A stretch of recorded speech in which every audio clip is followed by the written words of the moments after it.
Eu tinha uns 8 anos, e minha mãe, minha irmãzinha e eu estávamos fazendo uma viagem por uma região rural. Isso não era incomum, pois temos família vivendo em todo o estado, e minha mãe adorava nos empilhar no carro e dirigir. Minha memória deste evento é turva, e eu me lembro mais pela forma como minha mãe reagiu do que pelo evento em si. Não me lembro exatamente onde estávamos, ou para onde estávamos indo, mas qualquer um que já dirigiu por uma região rural isolada sabe que as estradas são desertas. Estávamos dirigindo várias horas atrás de um caminhão verde e branco mais velho.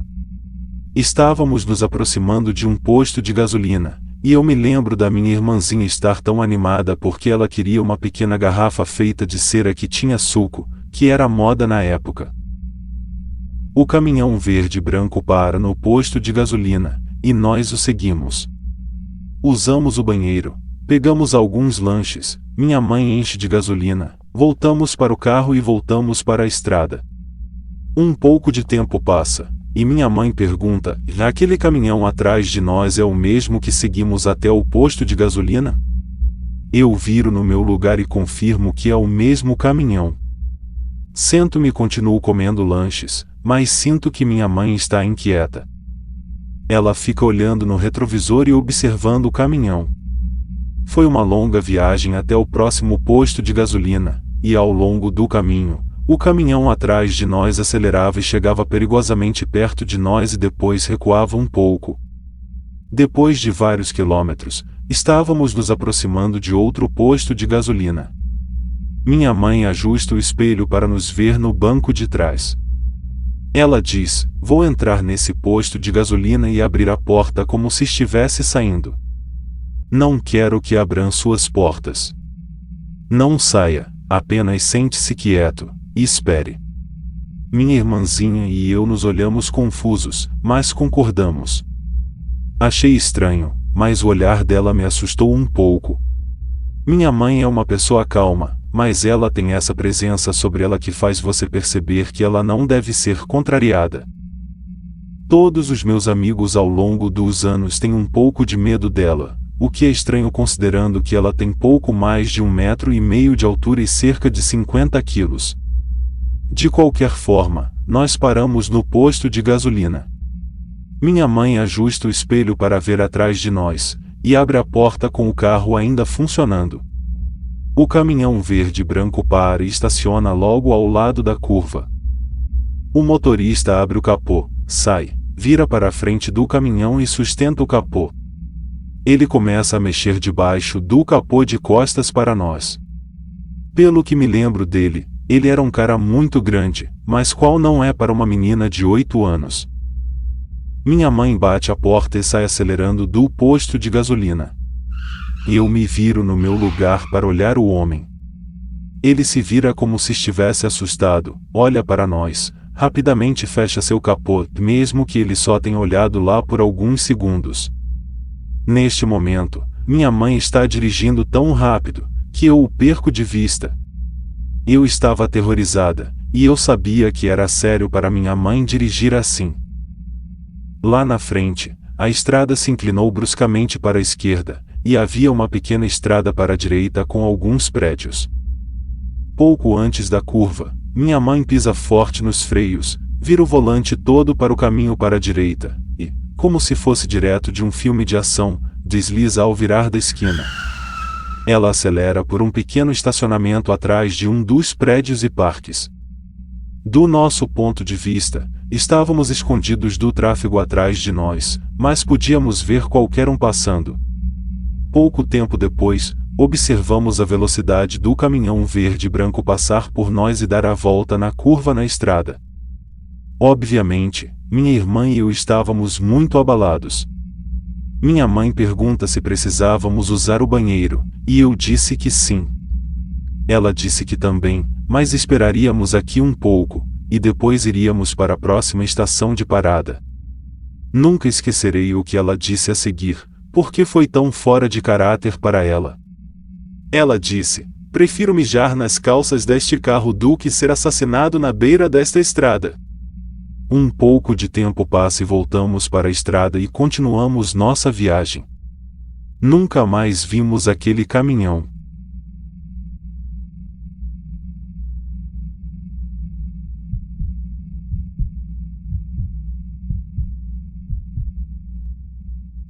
Um verão, eu acho que eu tinha 19 ou 20 anos, meu pai e eu decidimos fazer uma viagem juntos no meu carro de estimação, que é do ano 1989 e restaurei sozinha. Meu pai e eu compartilhamos um amor por carros, e ele realmente queria pegar estrada aberta e ver o que carro poderia fazer, mesmo que nós dois tínhamos outras razões para ir na viagem. Devo dizer destinos diferentes, como o lugar que queríamos ir. Estávamos indo para Michigan para que meu pai pudesse visitar nossa família e, por sua vez, para me seduzir mais para ir na viagem, ele fez um acordo comigo de que poderíamos passar em Chicago, para visitar onde meu namorado morava. Eu morava longe, então qualquer chance de ver meu namorado era boa demais para passar. Aquela foi a noite em que meu coração basicamente pulou na minha garganta e meu estômago sentiu como se ele caísse do meu corpo. Eram as últimas milhas do estado, antes de chegarmos à casa da mãe do meu pai. Eu estava dirigindo o último trecho, já que sou acostumada a ficar acordada à noite, sem dúvida, é quando eu sou mais atenta. Meu pai estava dormindo no banco do passageiro e era uma estrada rural muito escura onde eu estava indo cerca de 100 km por hora. Quando eu estava passando sobre uma pequena colina, apenas do canto do meu olho eu vi a imagem de uma pessoa com cabelo selvagem que eu juro que parecia um palhaço. Essa pessoa estava agachada no acostamento da estrada, e quando viu meu carro ela correu para fora na estrada me bloqueando, e eu tive que pisar nos freios com tudo. Meu pai acordou assustado e pensou que eu tinha batido. Eu mal evitei bater no que eu podia ver agora que era uma mulher com um olhar confuso, sem preocupação aparente para o fato de que eu quase atropelei ela e eu pensei que talvez ela estava ferida ou precisava de ajuda, então eu abaixei a janela apenas o suficiente para ouvi-la. Como ela parecia possivelmente estar sob a influência de algo e perguntei-lhe se ela estava ferida ou precisava de mim para chamar a polícia. Meu pai estava meio grogue e percebeu que essa mulher tinha me forçado a parar. Ela me implorou para não ligar para a polícia, o que me deixou desconfortável e então ela pediu seriamente ao meu pai e eu para ajudá-la a tirar seu carro fora de uma vala porque ninguém podia saber que ela tinha este carro ou algo assim. Meu pai e eu nos olhamos desconfiados. Esta senhora selvagem e desgrenhada, agachada no acostamento da estrada esperando por um carro, que em seguida, arriscou sua vida a saltar na frente do meu carro na noite de breu preto em uma estrada escura sem luzes de rua, esperava realmente que fossemos sair do carro para ajudá-la? Foi a experiência mais estranha da minha vida dirigindo em uma viagem. Meu pai me fez ir embora assim que ela disse que queria ajuda para tirar o carro de uma vala. Eu tinha honestamente congelado, estava tão perplexa com o pedido dela e apenas com ela arriscando sua vida. Fiquei sem palavras. Dirigimos mais 15 minutos enquanto discutíamos o que diabos simplesmente aconteceu e eu não pude deixar de pensar no que realmente sua intenção era. Como nenhum dos dois de nós comprou essa história que ela nos deu sobre por que ela pulou na frente do meu carro. Nós chegamos ao consenso de que esta senhora, que eu honestamente acredito que estava usando drogas ou algo assim, estava tentando nos tirar do carro para roubar-nos ou ter um parceiro saltar para fora e nos emboscar ou algo pior.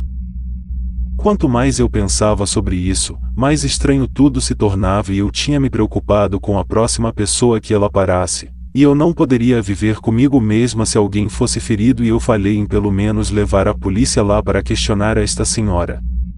Liguei quando cheguei, mas nunca ouvi o que veio da situação. Eu não consegui dormir a noite toda e assim que chegamos na casa senti meu corpo começar a tremer com toda a adrenalina que eu acho que foi bombeada daquele louco encontro começou a passar. Eu estava exausta, mas minha mente estava muito ativa para dormir naquela noite. Nunca esquecerei aquela noite, pois nunca tive um encontro tão estranho com outro ser humano desde então. Foi tão bizarro, que ainda penso nisso de vez em quando imaginando quais eram suas reais intenções.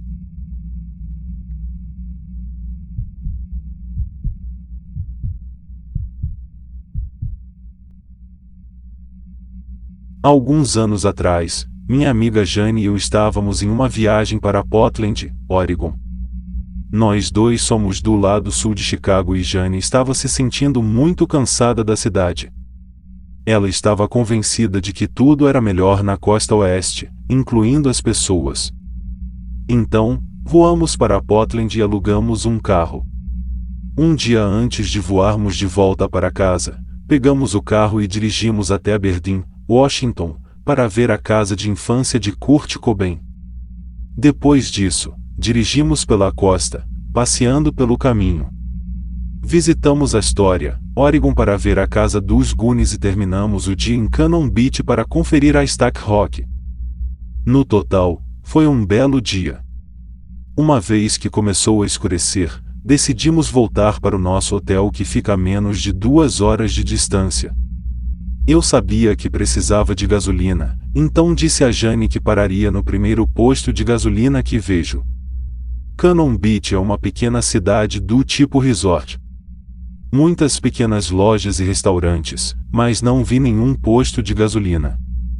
Sendo da cidade, estou acostumado a ver 2 em cada esquina. Então, eu não estava realmente preocupado. Eu esperava encontrar um em breve. Não estou completamente familiarizado com a área, então continuo seguindo as instruções do GPS enquanto falo com Jane. A próxima coisa que sei é que não estamos em nenhum tipo de cidade. Estamos em uma estrada sinuosa e escura cercada por árvores. Neste momento, estou ficando um pouco preocupado. Eu encosto na beira da estrada para usar o GPS para procurar o posto de gasolina mais próximo. Ele me diz que há um cerca de 1 milha abaixo da estrada. É estranho. Vou abastecer e estaremos prontos. Estou dirigindo e o GPS nos diz que chegamos ao nosso destino. Eu entro para um posto de gasolina completamente escuro e vazio. Ainda estamos cercados por florestas e escuridão. Até onde eu posso dizer, não há nada ao redor por quilômetros. De acordo com o carro, temos cerca de 16 quilômetros de gasolina e o posto de gasolina mais próximo fica a 50 quilômetros de estrada. Jane e eu estamos sentados lá tentando descobrir o que fazer quando outro carro para. Eu estou cuidando da minha vida e não presto atenção no outro carro. Presumo que eles também precisem de gasolina. Do canto do meu olho, vejo alguém gesticulando para mim. Depois de alguma hesitação, eu abaixo a janela para ver o que eles querem. Há um homem de meia idade e sua esposa no carro. Ele começa a fazer-nos todo tipo de perguntas. Precisa encher? Vindo da praia? Dirigindo de volta para Portland? Mantenho minhas respostas educadas, mas curtas. Então, ele nos diz que ele realmente é dono do posto de gasolina em que estamos, mas não ganha dinheiro suficiente para mantê-lo aberto tão tarde. Ele nos diz que conhece um outro posto a cerca de 5 quilômetros de distância e nos dá instruções para chegar lá. Ele nos deu o número dele e disse para ligar para ele caso não chegássemos lá. Meu nome é Sam, sou mecânico. Deixe-me saber se você não chegar e eu vou resgatar vocês. Agradecemos a ele profusamente e saímos. Jane está comentando como isso foi legal e como isso nunca teria acontecido em Chicago. Eu concordei. Isso foi muito legal, e um tanto incomum, da parte dele. Estranho que ele estava passando por seu posto de gasolina ao mesmo tempo que paramos, mas tanto faz. Chegamos ao posto e esse garoto de 18 ou 19 anos sai para bombear nossa gasolina. Ele nos pergunta como estamos, então diz: há um monte de pessoas esquisitas aqui esta noite. Jane e eu nos olhamos e solto uma pequena risada e dizemos: nah. Eu lhe disse. Eu volto para o garoto e pergunto o que ele quer dizer. Ele me conta essa história de como seu irmão deve a um traficante 1 tonelada de dinheiro e como ele está escondido em algum lugar próximo. Ele planeja se encontrar com ele quando sair do turno. Posso dizer que Jane está ficando desconfortável com a estranheza do prédio, Então eu dou uma boa dica ao garoto, desejo-lhe sorte, e começo a dirigir novamente. Em certo momento da nossa conversa, Jane liga para Sam, o mecânico, e deixa uma mensagem de voz. Ela diz a ele que chegamos ao posto de gasolina e o quanto agradecemos a ajuda dele. Achei que a ligação era desnecessária. Alguns minutos depois, estamos na estrada e cerca de 10 minutos do nosso hotel. O telefone da Jane toca e é o Sam. Mais uma vez, ela agradece-lhe profusamente. Ele pergunta de onde viemos e quando estamos voando para casa. Ele diz a ela que seu nome é Sam Glast e escreveu um livro chamado Acusado Injustamente. Deveríamos lê-lo quando em nossa viagem de avião para casa. Isso despertou o meu interesse. Jane, você tem que procurar esse livro para ver do que se trata. Ela pesquisa no Google. Então, ela fica branca e parece que vai vomitar. O que é isso? Ele foi acusado de ser o assassino de Green River. Imediatamente ela começa a surtar. Ele tem o meu número agora. De volta ao hotel, fazemos mais algumas investigações. Aparentemente, uma vítima do assassino em série de Green River escolheu Sam em uma fila de suspeitos. No entanto, o verdadeiro assassino foi pego e condenado com base em evidências de DNA. Mas na mesma época, nos anos 70, Sam foi condenado e cumpriu pena por sequestrar e agredir uma jovem na área em que estávamos. O livro que ele escreveu era sobre tudo isso. Acabamos presos em Portland por mais 2 dias devido a uma tempestade de neve em Chicago. Considerando as circunstâncias e estranhezas daquela noite, as coisas poderiam ter dado terrivelmente errado. Ainda bem que tudo que saiu daquela noite foi uma história. Ainda tenho calafrios pensando em quantas maneiras diferentes esta noite poderia ter dado errado.